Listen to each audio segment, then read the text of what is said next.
between the veils. Do you truly know fire? The one that consumes, that destroys, that burns out of control. What if everything you think you know about this primordial force is wrong? What if your greatest adversary is, in fact, the key to your deepest revelation? For millennia, humanity has feared the inner fire. We call it temptation, impulse, darkness. But the truth is, you've been taught to fight against something that was never meant to be your enemy. There's a hidden secret in the depths of the scriptures, an ancient wisdom that overturns this perception. Imagine for a moment, what you call evil is not an external entity, but raw energy, a latent power waiting to be crowned. This isn't a video about control, but about redemption. Not about extinguishing the fire, but about elevating it. On Between the Veils, we unveil what is hidden. And today, you will be led to a place where your own consciousness meets the divine, where chaos transforms into order, and what once dispersed, now builds. Prepare for the crown of the redeemed fire. You are about to discover that the sovereignty of your soul was never lost. It merely awaited recognition. And the path to this rediscovery passes through a name that is not a symbol, but a living architecture. This is not an easy concept to accept.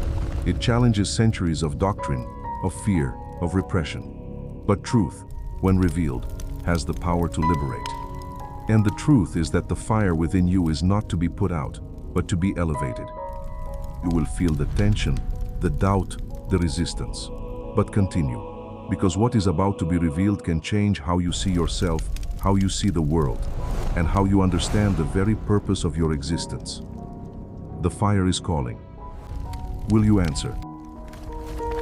Since the dawn of time, humanity has had a complex relationship with fire. It warms, it illuminates, but it also consumes, it destroys. This duality is reflected in our own nature. There is a fire within you that you have been taught to fear. The ancient sages called it the Yetzer Hara, not as an external demon, but as a primordial impulse, the raw energy of life, before it is shaped by consciousness. Think about it. The same force that can lead to destruction can drive creation.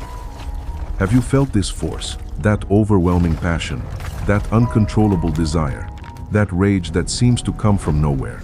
You've been taught to suppress it, to deny it, to see it as a flaw. But what if that suppression is the real mistake? The Bible speaks not of annihilation, but of rectification. Not of extinguishing the fire, but of purifying its direction. What happens when you stop fighting your own nature and start to understand it? What happens when impulse becomes intention? The tension lies here. You have been conditioned to believe that mastery is repression, that holiness is the absence of desire. But the deepest texts reveal a shocking truth. True mastery is alignment. Imagine a mighty river. If you try to stop it, it will overflow, causing destruction. But if you channel it, it can generate energy, irrigate fields, sustain life. Your inner fire is that river. The question is not whether you have this fire, but what you do with it. Does it scatter your energy in chaos, or does it build something of meaning? The answer lies in a secret guarded for millennia, a secret that reorganizes the very structure of your soul. Do you feel the unease? The sense that something fundamental has been omitted from your understanding? This is your soul recognizing an ancient truth, a truth that challenges the simplistic duality you've learned. The Yetzer Hara is not the enemy.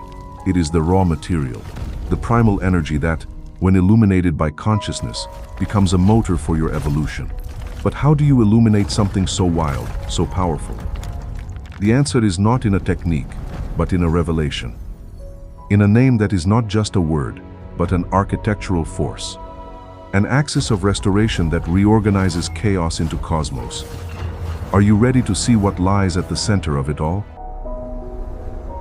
At the heart of this transmutation, at the precise point where wildfire bows to intention, the name emerges.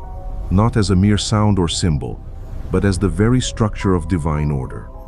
The Tetragrammaton, you know it. Perhaps you revere it, but do you truly comprehend it?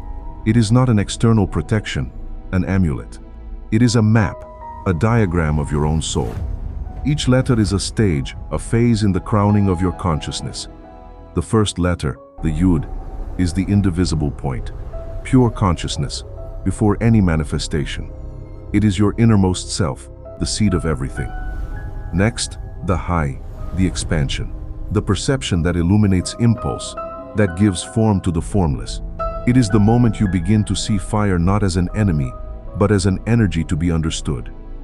Then, the Vav, the alignment, the connection between the invisible and the manifested, between the higher and the lower. It is the bridge you build between your raw desire and your highest intention.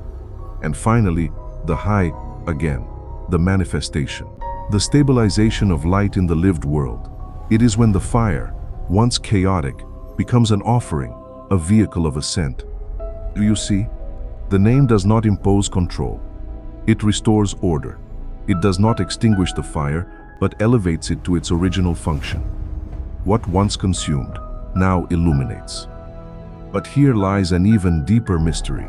If fire is not the adversary, and the name is the key to its redemption, why has this truth been obscured for so long? Who benefited from your fear, from your internal struggle? The mystical tradition speaks of a light that radiates from the hidden. This light is not to be found in books or dogmas, but within you. It is the remembrance that the soul's sovereignty was never lost. It merely awaited recognition. The Yetzer Hara, the raw impulse, is not a flaw in creation. It is a primordial energy. And the secret of rectification is not to extinguish this force, but to purify its direction. But how do you sustain this purification? How do you maintain this crown? The true crowning of consciousness is not an event, but a state. A profound recognition that fire, in its essence, was never your adversary. Forgetfulness, yes, was. Forgetfulness of your own divine nature, of your ability to align impulse with intention. When you contemplate the name, Yuzbar, not as an empty prayer, but as the living architecture of your soul, something reorganizes within you. The chaos of the Yetzer Hara, the reactive impulse, begins to bow. It is not destroyed. It is redeemed. Consider the image. The flames that once rose chaotically now ascend as an offering. What once dispersed your energy now concentrates it. What once obscured your vision now becomes fuel for clarity. This is the birth of inner sovereignty, not as a titanic effort, but as an awakening. The soul does not create authority. It reveals the authority that has always been present, waiting to be recognized by you.